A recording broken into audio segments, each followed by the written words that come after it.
राहुल गांधी का बीजेपी के खिलाफ बड़ा प्लान, और कैसे अगर इंडिया गठबंधन अगर एक हो जाए तो बीजेपी को हराएंगे। राहुल गांधी ने इसका पूरा एक खाका खींचा, पूरा एक प्लान उस सबके सामने रख दिया।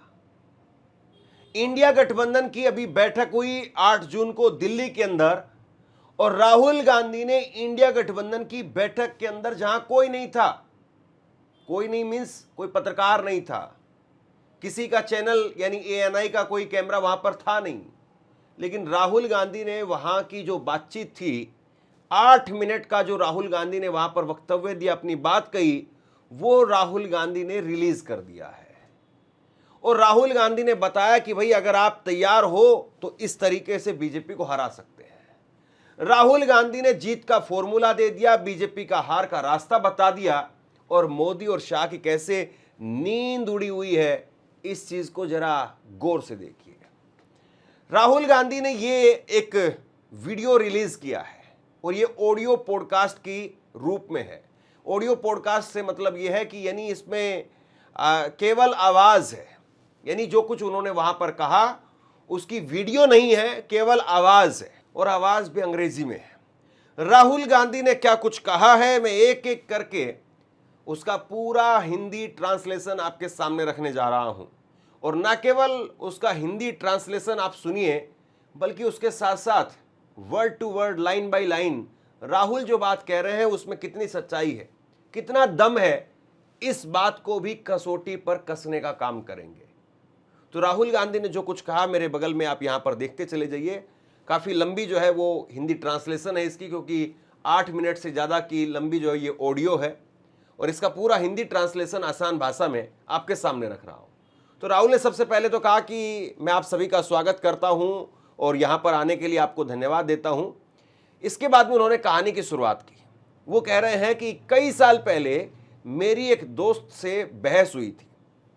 मैंने उनसे कहा कि तुम जो कर रहे हो वो गलत है, लेकिन उसने जवाब दिया कि दुनिया ही अन्यायपूर्ण है और इसकी आदत डाल लो, लेकिन मैं इस सोच को नहीं मानता हूं। ये राहुल गांधी ने जो है वो अपना पहला शुरुआती जो है वो लाइन यहां से ड्रॉ की। उन्होंने कहा कि मेरी एक दोस्त से बात हुई और मैंने उनको कहा कि भाई तुम गलत कर रहे हो। अब ये लाइन किसकी तरफ थी? राहुल गांधी ने नाम नहीं लिया किसी का, लेकिन वहां पर टीएमसी के लोग बैठे हुए थे, वहां पर जो है वो सपा, एनसीपी, 23 पार्टियां तकरीबन वहां पर बैठ करके राहुल गांधी को सुन रही थी। संभवतः ये जो पहली लाइन थी ये टीएमसी के लिए थी। टीएमसी जो है वो इसी तरीके से, ममता बनर्जी उनका जो काम करने का तौर तरीका था वो यही था कि भाई माई वे और हाईवे, एकला चलो रे, ये उनका तरीका था। और उनको लगता था कि नहीं भाई हमें कोई टक्कर नहीं दे सकता, बंगाल में कोई नहीं आ सकता।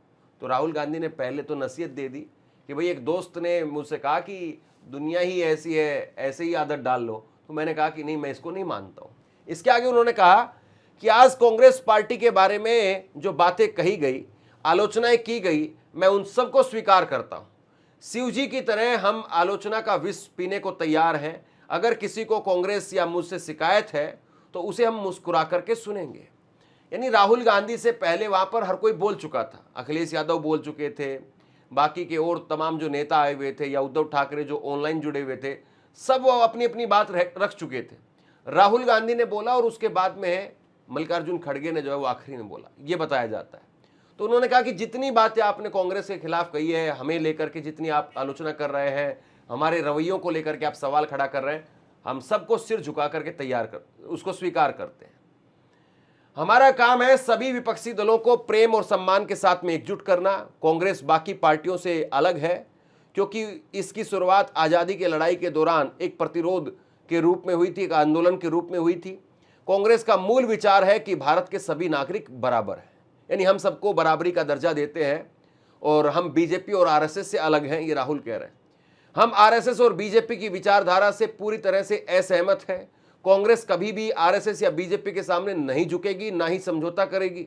मुझे लगता है कि विपक्षी दल अभी भी पुराने राजनीतिक तरीकों से लड़ना चाहते हैं, लेकिन अब परिस्थितियां बदल चुकी हैं।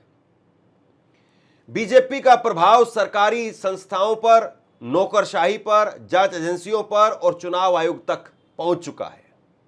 यानी राहुल कह रहे हैं कि भाई पुराने तौर तरीकों से आप बीजेपी को नहीं हरा पाएंगे, बीजेपी को हराना है तो आपको तरीके बदलने पड़ेंगे। और आज बीजेपी हर जगह पर घुस चुकी है, आरएसएस के लोग हर जगह पर घुस चुके हैं, चाहे वो चुनाव आयोग हो, चाहे जांच एजेंसियां हो, चाहे बाकी संस्थाएं हो, हर जगह पर भाजपा के लोग बैठे हुए, इसलिए तरीका आपको बदलना पड़ेगा। आगे राहुल ने कहा कि कई लोग, कई नेता, उनको अभी भी भरोसा नहीं है कि चुनावी व्यवस्था वो निष्पक्ष नहीं रही है, लेकिन मैं गुजरात, मध्य प्रदेश, हरियाणा और महाराष्ट्र जैसे राज्यों में यह सब कुछ देख चुका हूं। कांग्रेस को सरकारी संस्थाओं की मदद की जरूरत नहीं है, जितना दबाव बढ़ेगा कांग्रेस उतनी मजबूती से संविधान की रक्षा करेगी। यानी वो बता रहे हैं कि भाई कुछ लोगों को लगता है कि नहीं नहीं ऐसा तो नहीं हो सकता है, चुनाव आयोग है, थोड़ा तो निष्पक्ष होगा। तो उन्होंने कहा कि भाई हम मध्य प्रदेश में, हरियाणा में, महाराष्ट्र में सब देख चुके हैं, और जितना ये लोग प्रेशर डालेंगे कांग्रेस उतनी ही मजबूत होगी। हम सभी के साझा मूल्य हैं सत्य और अहिंसा और करुणा, 3 उन्होंने मूल मंत्र दिए। हमारा लक्ष्य एक दूसरे से लड़ना नहीं है, बल्कि हम सहयोगी हैं, दोस्त हैं, और हमें मिल करके काम करना चाहिए। 2024 का चुनाव हम वास्तव में जीते थे, जनता हमारे साथ में थी, लेकिन आने वाले समय में हालात और कठिन हो सकते हैं, क्योंकि बीजेपी और आरएसएस सरकारी संस्थाओं पर अपनी पकड़ और मजबूत कर रहे हैं। 24 के चुनाव को लेकर के कह रहे हैं कि हम जीते थे, यानी इंडिया गठबंधन जीता था, और जनता भी हमारे साथ में थी। जैसे रैलियों में भीड़ आती थी, लेकिन बीजेपी को 400 पार का जो है वो इस वक्त में भूत चढ़ा हुआ था। बीजेपी को लगता था कि संविधान बदल देंगे, ये कर देंगे, वो कर देंगे। जमीन से बीजेपी कट चुकी थी, वरना बीजेपी ऐसी बात नहीं कहती। अगर बीजेपी को पता होता कि वो 240 पर ही है, तो मोदी जी कभी किसी को ऐसा नहीं बोलने देते। उनको सबसे ज्यादा जो है वो सीटों से और नंबरों से जो है उनको प्रेम है। किसी नेता से इतना प्रेम नहीं होगा जितना सीटों से और नंबरों से प्रेम है। अगर मोदी जी को ये पता होता कि 240 ही आ रहे हैं, भला वो किसी को बोलने देते? और कोई मोदी जी की मर्जी या आरएसएस की मर्जी के खिलाफ बोल पाता? इतना बड़ा एजेंडा कि संविधान बदलना है, इतनी बड़ी बात कोई कह पाता? राहुल आगे कहते हैं कि ऐसे समय में सिर्फ राजनीति नहीं बल्कि प्रतिरोध का काम करना होगा, अन्याय के खिलाफ खड़ा होना होगा, और यही जो है वो हमारा सबसे बड़ा हथियार है। हमें आपस में लड़ाई बंद करनी होगी, और मीडिया को हमें कमजोर दिखाने का मौका नहीं देना चाहिए। इकट्ठा हो जाओ, आपस की लड़ाइयां बंद करो। और ये मीडिया जिस तरीके से दिखाती है कि राहुल ने ये कहा, अखिलेश ने ये कहा, अखिलेश इतनी सीटें मांग रहे हैं, राहुल इतनी सीटें मांग रहे हैं, इन सारी चीजों को छोड़ना पड़ेगा, ये राहुल कह रहे हैं। लोग सोचते हैं कि अगला चुनाव जीतना सबसे बड़ी चुनौती है। मेरी राय में जनता में इतना गुस्सा है कि अगला चुनाव विपक्ष पहले ही जीत चुका है। असली समस्या है चुनाव और संस्थाओं की निष्पक्षता पर सवाल खड़े होना। वो निष्पक्षता पर सवाल खड़े हो गए हैं, और इसीलिए हमें प्रतिरोध के रास्ते पर चलना होगा, चाहे वह नीट का मुद्दा हो, सीबीएसई का मुद्दा हो, भारत जोड़ो यात्रा हो, या कोई और जन आंदोलन हो। तो राहुल कह रहे हैं कि भाई ये मानना कि अब अगला चुनाव जीतना बहुत मुश्किल काम है, ये मुश्किल काम नहीं है।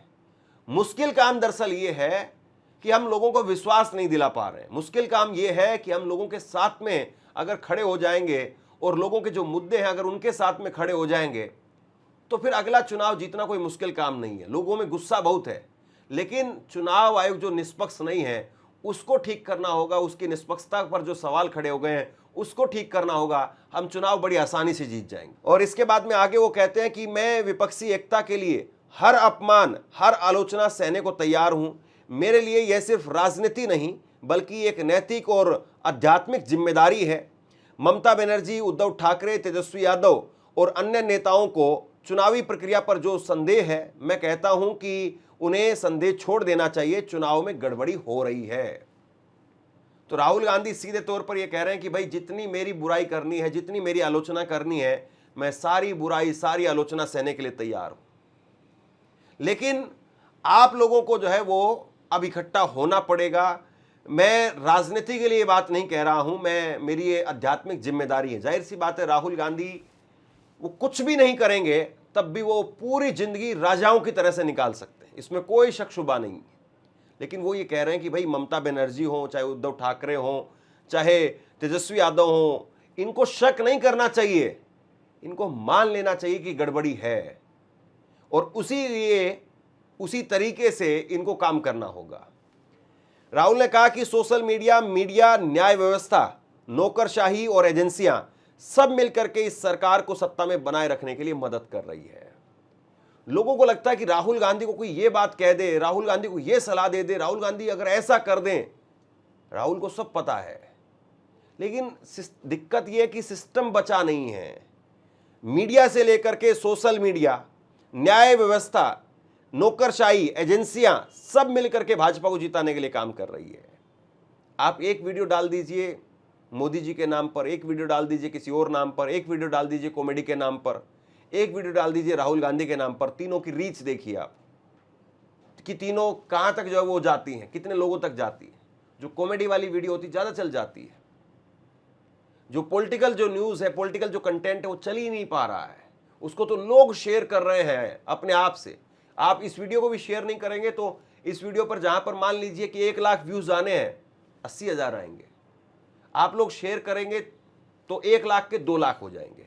1 लाख आदमी अगर देखने के लिए आए तो 1 लाख आदमियों को ही शेयर भी करना पड़ेगा, तब 2 लाख होंगे। अपने से जो धक्का लगाना पड़ेगा, क्योंकि ऊपर से धक्का नहीं लग रहा है। राहुल ने आगे कहा कि लेकिन यह सरकार हमेशा नहीं टिकेगी, क्योंकि इसने लोकतंत्र और देश के भविष्य को नुकसान पहुंचाया है। विपक्ष को यह सोचना छोड़ना होगा कि वह कमजोर है। अगर हम एकजुट रहे और लगातार संघर्ष करें तो बीजेपी को हराना कोई मुश्किल काम नहीं है। तो राहुल गांधी जो है वो इस बात को कह रहे हैं कि भाई ये सरकार हमेशा नहीं टिकने वाली है। और याद करिए राहुल गांधी जो है वो गाहे बगाए इस बात को भी कहते हैं कि भाई सरकार बदलेगी तो ये जितने भी वोट चोरी करने वाले हैं इन सब का हिसाब लेंगे, इन सबको जो है इसका भुगतना पड़ेगा, और चाहे वो रिटायर हो जाए, रिटायरमेंट के बाद में भी जो है उनको जेल की सलाखों के पीछे पहुंचाएंगे। तो राहुल कह रहे कि भाई ये विश्वास मत करिए आप कि ये सरकार हमेशा रहेगी, ये विश्वास करिए कि सरकार जा रही है, चली जाएगी ये, लेकिन आप सबको जो है वो इकट्ठा होना पड़ेगा। और दूसरी बात उन्होंने कहा कि विपक्ष ये मानना छोड़ दे कि वो कमजोर है। विपक्ष कमजोर नहीं है, सरकार ने जो सिस्टम को हाईजैक कर लिया है इसलिए ऐसा हो रहा है, और अगर हम लोग एकजुट हो जाएं तो बीजेपी को हराना कोई मुश्किल काम नहीं है। इसके आगे उन्होंने कहा कि पिछले चुनाव में बहुत कम लोगों को विश्वास था कि बीजेपी को चुनौती दी जा सकती है। अब सभी को विश्वास करना होगा कि हम जीत सकते हैं। अगर हम एकजुट होकर के संघर्ष करें तो राज्य दर राज्य, चुनाव दर चुनाव बीजेपी को हराया जा सकता है। धन्यवाद। तो राहुल गांधी जो है वो कह रहे हैं कि भाई पिछली बार 2024 में किसी को विश्वास ही नहीं था कि हम जीत सकते हैं, बहुत कम लोगों को विश्वास था कि हम कुछ कर सकते हैं। लेकिन देखिए समाजवादी पार्टी यूपी में सबसे बड़ी पार्टी बन गई। राम मंदिर बनने के बाद में भी अयोध्या में भाजपा हार गई। किसको विश्वास रहा होगा? कोई भी शर्त लगाने के लिए क्या तैयार होगा कि अयोध्या में बीजेपी हार जाएगी? क्या कोई शर्त लगाने के लिए तैयार होगा कि नरेंद्र मोदी अपनी सीट पर पीछे चल रहे होंगे? कोई तैयार नहीं होगा, क्योंकि 400 पार लोगों के दिमाग में भर दिया गया था। तो राहुल ये कह रहे हैं कि अगर हम साथ चले तो चुनाव दर चुनाव, राज्य दर राज्य हम इनको हराते हुए चलेंगे। लेकिन बस सबको विश्वास करना है, सबको साथ देना है, साथ चलना है, एकजुट रहना है, संघर्ष करना है, तब जाकर के हो पाएगा। तो ये राहुल गांधी ने एक फॉर्मूला रखा है, और ये फॉर्मूला राहुल गांधी का कितना कामयाब है। और बड़ी बात यह है कि राहुल गांधी अब केवल ऐसा नहीं है कि लोगों के सामने बहुत पोलाइटली पेश आ रहे हैं। देखिए वहां पर तमाम बड़े नेता बैठे हुए थे, वहां पर अखिलेश यादव बैठे हुए थे, वहां पर ममता बनर्जी बैठी हुई थी, वहां पर तेजस्वी यादव बैठे हुए थे, वहां पर ऑनलाइन जो है वो झारखंड के मुख्यमंत्री हेमंत सोरेन जुड़े हुए थे, उद्धव ठाकरे वहां पर जुड़े हुए थे, महबूबा मुफ्ती वहां पर बैठी हुई थी, फारूक अब्दुल्ला वहां पर बैठे हुए थे, तमाम बड़े नेता वहां पर बैठे हुए थे, 23 पार्टियों के नेता बैठे हुए थे। और पहले उन्होंने जहां पर चोट करनी थी कि भाई तुम लोग जो पहले मुझे गलत बता रहे थे और मैं कह रहा था कि गलत मत करो, और जब तक जिसके हाथ में सत्ता थी तो उसको लगता था कि नहीं साहब कोई दिक्कत नहीं। देखिए मैंने कई बार कई मौकों पर इस बात को कहा है कि राहुल गांधी मुंहफट राजनेता है। मुंहफट शख्स वो होता है जो आपके मुंह पर ही कह दे, यानी वो इस बात की परवाह ना करे कि क्या बिगड़ेगा क्या बनेगा और आपको अच्छी लगेगी ये बात या बुरी लगेगी। उसके अलावा जो है अगर आप देखें प्रियंका प्रियंका गांधी वो मुस्कुराती रहेंगी आपके सामने, बोलेंगी नहीं, बोलेंगी तो भी आपको एहसास नहीं होने देंगी कि वो आपसे नाराज है। लेकिन राहुल गांधी में ये करैक्टर नहीं है।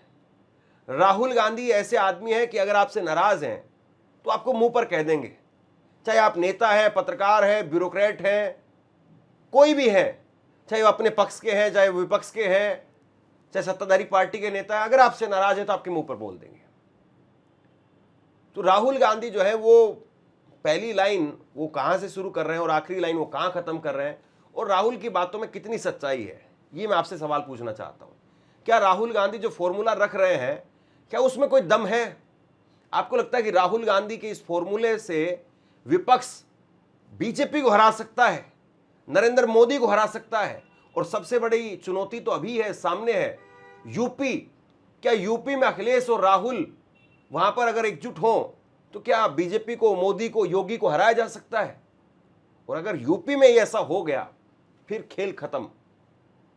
फिर तो एक ऐसा माहौल बनेगा, लोग भूल जाएंगे कि बंगाल में क्या हुआ था, बिहार में क्या हुआ था, हरियाणा में क्या हुआ, दिल्ली में क्या हुआ, महाराष्ट्र में क्या हुआ। यूपी अगर हाथ से गया तो सब कुछ गया। बीजेपी के लिए सबसे बड़ी चुनौती है यूपी, और यूपी के लिए आपको जो है वो जमीन को नापना पड़ेगा, जमीन पर लोगों के बीच में जा जाकर के अपनी बातों को पहुंचाना पड़ेगा, जमीन पर संघर्ष करना पड़ेगा, एसी कमरों को छोड़ करके धूप धूल वो फांकनी पड़ेगी। और तब तक आप ये नहीं करेंगे तब तक नहीं होगा साहब। और उसके साथ साथ सीटों का डिक्लेरेशन वो भी समय पर होना चाहिए। इंडिया गठबंधन की सबसे बड़ी कमजोरी यह है कि आखिरी समय तक खींचतान खींचतान खींचतान खींचतान खींचतान खींचतान की खबरें आती। समाजवादी पार्टी इतनी सीटें मांग रही है, कांग्रेस इतनी सीटें मांग रही। मीडिया माहौल बनाता है इंडिया गठबंधन के खिलाफ, सच्चाई है। लेकिन इंडिया गठबंधन की भी अपनी कमजोरी है। आप लोग तय नहीं कर पाते आखिरी समय तक गठबंधन हो रहा है, नहीं हो रहा है, कितनी सीट पर हो रहा है, कौन लड़ेगा, कौन नहीं लड़ेगा। ये सारा काम जो है वो आपको पहले से करना होगा। अपने उम्मीदवारों को जमीन पर उतारना होगा, जिम्मेदारी देनी पड़ेगी, उनके साथ में जूझना पड़ेगा, लगना पड़ेगा। अगर आप ये कर पाएंगे तो आसमान आपका है साहब। और अगर वही होगा कि 2 महीने पहले, 20 दिन पहले गाड़ी निकाल करके यात्रा निकालते, तब नहीं हो पाएगा। 20 दिन पहले, 2 महीने पहले यूपी आप नहीं जीत सकते हैं। यूपी को जीतने के लिए 4-5 महीने की जमीन पर जबरदस्त तैयारी करने की जरूरत है। जमीन पर 4-5 महीने कम से कम, यानी दिवाली जैसे ही जो है वो जाती है, दिवाली के बाद से ही, नवंबर से ही, नवंबर, दिसंबर, जनवरी, फरवरी, 4 महीने कूट करके कम से कम आपको काम करना पड़ेगा। जैसे कहा जाता है ना कि भाई अगर पेपर में अच्छे नंबर लेकर के आना है तो फिर पेपर में जो है वो पढ़ने से काम नहीं चलेगा। 4-5 महीने पहले जो है वो आपको पढ़ना पड़ेगा, तब जाकर के काम कर हो पाएगा। तो बहरहाल राहुल गांधी यहां पर जो कुछ कह रहे हैं उससे आप कितना इत्तेफाक रखते हैं, और ये क्या कामयाब हो सकता है या फिर दूर की कौड़ी है? नीचे कमेंट सेक्शन में अपनी राय लिख करके जरूर बताइए। इस वीडियो को लाइक कीजिए और चैनल को सब्सक्राइब जरूर कीजिए। शुक्रिया, थैंक यू।